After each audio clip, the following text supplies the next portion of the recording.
प्रधान शिक्षक एवं विशिष्ट शिक्षकों की बहाली होगी एक साथ, और साथ ही साथ ई शिक्षा कोष ऐप पगलाया, जिसके कारण शिक्षकों पर हो रही कार्रवाई। खबर देखने वाले तमाम दर्शक बंधुओं को एसके चौधरी का प्यार भरा नमस्कार और आदाब। दोस्तों, आप तमाम दर्शक बंधुओं के लिए जो कि शिक्षक बंधु बिहार में अभी कार्यरत है, उन शिक्षकों में वैसे शिक्षक जो कि सक्षमता परीक्षा उत्तीर्ण हो चुके हैं, उनके लिए भी खुशी भरी खबर है। और साथ ही साथ वैसे शिक्षक बंधु जो कि प्रधान शिक्षक के लिए आवेदन कर रखे हैं और प्रधान शिक्षक बनने की आकांक्षाएं रखते हैं, उनके लिए भी खुशी भरी खबर है। साथ ही साथ उन तमाम शिक्षकों को भी डरने की आवश्यकता नहीं है जिनके ऊपर ई शिक्षा कोष ऐप के माध्यम से उपस्थिति नहीं दर्ज करने संबंधी कार्रवाई की गई है, स्पष्टीकरण की मांग की गई है। दोस्तों, इससे पहले कि इन तमाम बिंदुओं के ऊपर हम विस्तार पूर्वक चर्चा करें, अगर आपने अभी तक हमारे इस चैनल सुसत्य वचन को सब्सक्राइब नहीं किए हैं तो कृपया अभी सब्सक्राइब कर लेंगे।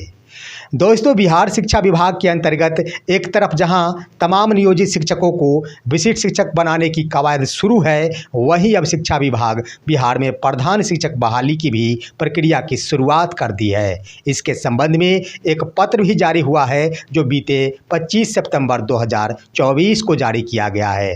दोस्तों, यह पत्र निदेशक प्राथमिक शिक्षा पंकज कुमार की ओर से तमाम जिला शिक्षा पदाधिकारियों और साथ ही साथ जिला कार्यक्रम पदाधिकारी स्थापना को लिखा गया है, और इसका विषय लिखा गया है रोस्टर क्लियरेंस के संबंध में।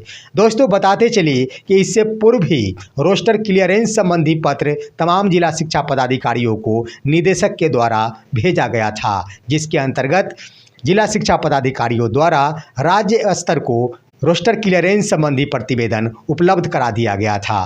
परंतु जो भी प्रतिवेदन उपलब्ध कराया गया था वह त्रुटिपूर्ण रही थी, और एक बार फिर से निदेशक स्तर से तमाम जिला शिक्षा पदाधिकारियों से यह मांग की गई है कि त्रुटिपूर्ण के स्थान पर सही रोस्टर क्लियरेंस प्रतिवेदन राज्य कार्यालय को भेजना सुनिश्चित करें।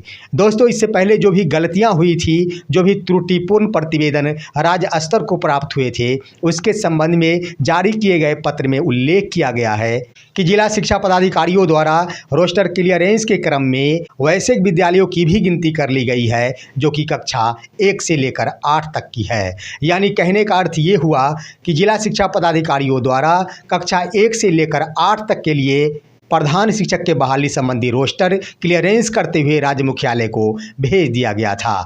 इस संबंध में निदेशक स्तर से यह गाइडलाइन जारी किया गया है कि प्रधान शिक्षक की बहाली सिर्फ व सिर्फ 1 to 5 वाले विद्यालयों में ही होगी। यानी जिस विद्यालय में कक्षा 1 से लेकर 5 तक ही पढ़ाई होती है और साथ ही साथ 1 से लेकर 5 तक ही छात्रों का नामांकन होता है, उन्हीं विद्यालयों में प्रधान शिक्षक की बहाली की जाएगी। इसलिए इसे सुधार कर एक बार फिर से रोस्टर क्लियरेंस किया जाए। साथ ही साथ दोस्तों, जारी किए गए पत्र में इस बात का भी उल्लेख किया गया है कि इससे पहले जो भी रोस्टर क्लियरेंस करते हुए राज्य मुख्यालय को भेजा गया था, उस प्रतिवेदन में वैसे विद्यालयों की भी गिनती कर ली गई थी जिस विद्यालय को फिलहाल टैग कर दिया गया है, यानी समांजन कर दिया गया है। दूसरे विद्यालय में जो भूमिहीन विद्यालय थे, उन विद्यालयों को समांजित कर दिया गया है, वैसे विद्यालयों की भी गिनती कर ली गई थी। इस आधार पर यह रोस्टर त्रुटिपूर्ण पाया गया है। अतः एक बार फिर से इसमें सुधार करते हुए रोस्टर क्लियरेंस कर राज्य मुख्यालय को भेजना सुनिश्चित करें। यानी शिक्षा विभाग की ओर से प्रधान शिक्षक की बहाली के लिए कदम आगे बढ़ा दिया गया है। एक बार रोस्टर क्लियरेंस प्राप्त हो चुकी थी, परंतु त्रुटिपूर्ण रहने की वजह से एक बार फिर से तमाम जिला शिक्षा पदाधिकारियों के पास निदेशक स्तर के माध्यम से पत्र लिखना पड़ा है। संभवतः उम्मीद जताई जा रही है कि 1 से 2 दिनों के अंदर निश्चित रूप से राज्य मुख्यालय को रोस्टर क्लियरेंस संबंधी प्रतिवेदन जिला शिक्षा पदाधिकारियों की ओर से उपलब्ध करा दिया जाएगा, और ऐसा होते ही प्रधान शिक्षक संबंधी रिजल्ट जारी कर दिया जाएगा। दोस्तों, रिजल्ट जारी होते ही काउंसलिंग की तिथि का भी निर्धारण किया जाएगा। उसके बाद तमाम शिक्षकों की काउंसलिंग की प्रक्रिया शुरू होगी, और काउंसलिंग समाप्त होते ही तमाम प्रधान शिक्षकों का विद्यालय आवंटित कर दिया जाएगा। इस आधार पर देखा जाए तो यह संभव प्रतीत होता है कि एक तरफ विशिष्ट शिक्षकों की बहाली हो रही है, उनके विद्यालय आवंटन की प्रक्रिया जारी होने वाली है, तो उधर प्रधान शिक्षकों की भी बहाली की प्रक्रिया आगे बढ़ चुकी है। इस आधार पर शिक्षकों में ये भी संशय उत्पन्न हो चुका है कि पहले विशिष्ट शिक्षकों की बहाली होगी या फिर प्रधान शिक्षकों की बहाली होगी, क्योंकि ढेर सारे शिक्षक हैं जो कि प्रधान शिक्षक के लिए भी आवेदन किए हैं। लगभग 1 लाख की संख्या में ऐसे शिक्षक हैं जो प्रधान शिक्षक के लिए आवेदन कर रखे हैं। उनमें से सिर्फ 40,000 शिक्षक प्रधान शिक्षक बनेंगे। वहीं 1,87,000 ऐसे शिक्षक हैं जो सक्षमता परीक्षा उत्तीर्ण हैं। उन शिक्षकों को विशिष्ट शिक्षक बनाते हुए राजकर्मी का दर्जा प्रदान किया जाएगा। तो दोस्तों, अगर दोनों ही बिंदु पर गौर किया जाए तो निश्चित रूप से पहले प्रधान शिक्षक की बहाली का रास्ता साफ दिखता है, क्योंकि प्रधान शिक्षक का पदस्थापन अगर पहले नहीं होता है तो निश्चित रूप से एक बार फिर से बिहार के तमाम विद्यालयों में उथल पुथल मच जाएगी, क्योंकि ढेर सारे शिक्षक हैं जो विशिष्ट शिक्षक बनकर नए विद्यालय में योगदान करेंगे। उसके बाद अगर प्रधान शिक्षक की बहाली होती है, प्रधान शिक्षक के लिए विद्यालय का आवंटन होता है, तो उन शिक्षकों द्वारा एक बार फिर से उस विद्यालय को छोड़ते हुए प्रधान शिक्षक का पद ग्रहण किया जाएगा। इस तरह से एक बार फिर से विद्यालय में शिक्षकों की कमी हो जाएगी और विद्यालय में उथल पुथल की स्थिति उत्पन्न हो जाएगी। इन बिंदुओं के आधार पर यह कहा जा सकता है कि प्रधान शिक्षकों के विद्यालयों का आवंटन निश्चित रूप से 1 सप्ताह पूर्व कर देनी चाहिए, ताकि विद्यालय आवंटित होते ही प्रधान शिक्षकों द्वारा विद्यालय में योगदान कर लिया जाए और उसके 5 दिन या फिर 1 सप्ताह के अंदर तमाम विशिष्ट शिक्षकों के लिए विद्यालय आवंटित कर दिया जाए, ताकि शेष बचे शिक्षक अपने अपने विद्यालय में योगदान कर ले। तो इन तथ्यों के आधार पर कहा जा सकता है कि निश्चित रूप से शिक्षा विभाग इस पर मंथन करेगी कि आखिर किन शिक्षकों की बहाली पहले किया जाए, किन का पदस्थापन पहले किया जाए। संभावना है प्रधान शिक्षक की बहाली पहले होगी। वहीं दोस्तों, शिक्षकों के लिए बनाए गए ई शिक्षा कोष ऐप एक तरफ जहां खुद पागल हो गया है, वहीं दूसरी तरफ तमाम शिक्षकों को भी पागल बनाकर रख दिया है, जिसका नतीजा है कि आज की तिथि में बिहार के हजारों शिक्षक कार्रवाई के भागीदार बन रहे हैं। उनके ऊपर यह दोषारोपण किया जा रहा है कि शिक्षक विद्यालय में उपस्थित नहीं होते हैं और उनके द्वारा विद्यालय से फरार रहा जाता है। दोस्तों, इसका ताज़ा उदाहरण ये है कि मुंगेर जिला से, जहां सिर्फ एक ही जिला से 440 शिक्षकों की सूची जारी की गई है, जिसमें जिला शिक्षा पदाधिकारी मुंगेर ने इस बात का उल्लेख किया गया है कि जिले भर के कुल 440 शिक्षकों ने 23 सितंबर 2024 को विद्यालय में उपस्थिति नहीं दर्ज कराई। यानी उनकी ओर से कहा गया है कि ये सभी के सभी शिक्षक बिना सूचना ही विद्यालय से गायब थे। लेकिन हकीकत ये नहीं है दोस्तों। हकीकत तो ये है कि कोई ऐसा दिन आता है जिस दिन ऐप काम ही नहीं करता है और शिक्षक विद्यालय में उपस्थित होकर भी अनुपस्थित हो जाया करते हैं।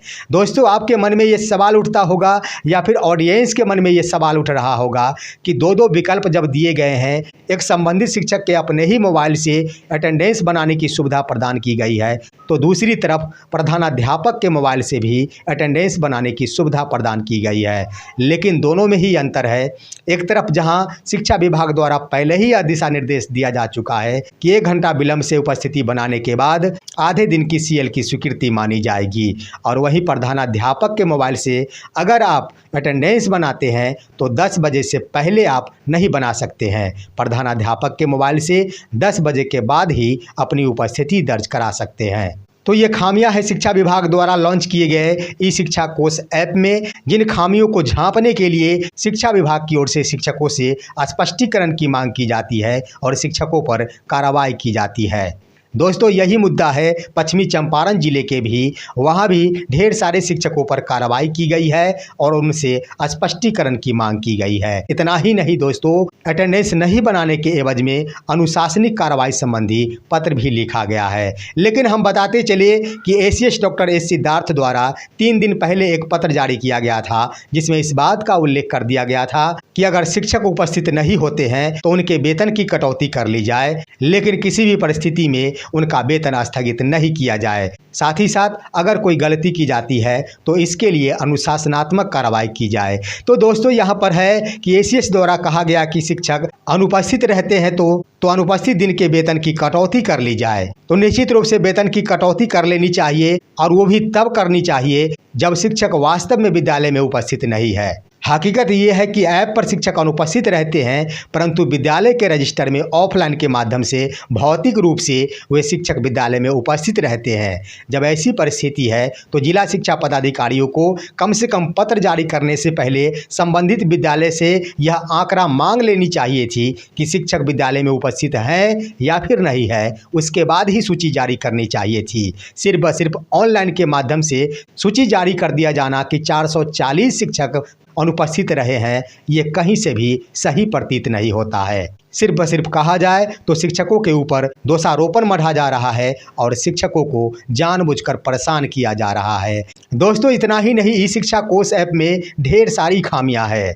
वैसे भी शिक्षकों के पास मैसेज भेजे जा रहे हैं। जो शिक्षक 8:51 पर अपने विद्यालय में उपस्थित रहते हैं, उनके द्वारा ऐप के माध्यम से उपस्थिति दर्ज कर दी जाती है। उसके बाद उनके मोबाइल पर मैसेज आता है कि आप विद्यालय से अनुपस्थित हैं, आपके वेतन की कटौती की जा सकती है, इसलिए निरंतर आप ऐप के माध्यम से उपस्थिति दर्ज करें। आखिर ये क्या हो रहा है? उपस्थिति के बाद भी मैसेज दिया जा रहा है, इसका पुख्ता सबूत है हमारे पास में। वहीं दोस्तों, कई बार ऐसे होते हैं कि शिक्षकों द्वारा अटेंडेंस बना लिया जाता है। शिक्षकों के मोबाइल में ये शो करता रहता है कि उन्होंने 8:59 में अपना अटेंडेंस बनाया है, लेकिन प्रधानाध्यापक के मोबाइल पर कई घंटों तक शो नहीं हो पाता है और किसी किसी दिन तो उनके मोबाइल में शिक्षक अनुपस्थित ही हो जाते हैं। तो आखिर ये सब क्या हो रहा है?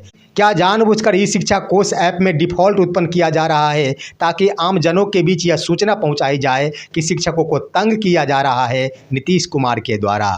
दोस्तों, अगर यही स्थिति बनी रही, शिक्षकों के ऊपर इसी तरह जानबूझकर दोष मढ़ा जाता रहा, तो शिक्षक उग्र रूप अपनाएंगे। शिक्षक इसे बर्दाश्त नहीं करेंगे और शिक्षक कतई उपस्थित होकर खुद को अनुपस्थित नहीं स्वीकार करेंगे। इसलिए समय रहते हुए शिक्षा विभाग को चाहिए कि निश्चित रूप से ई शिक्षा कोष ऐप में सुधार करते हुए शिक्षकों को राहत प्रदान करे और बेवजह ही शिक्षकों को प्रताड़ित नहीं किया जाए, उनके ऊपर स्पष्टीकरण का पत्र नहीं जारी किया जाए। फिलहाल आज की खबर बस इतना ही। आप सभी हमारे इस वीडियो को लाइक करते हुए तमाम दोस्तों के पास शेयर कीजिए और अब दीजिए अपने ही दोस्त SK चौधरी को इजाज़त। जय हिंद, जय भारत।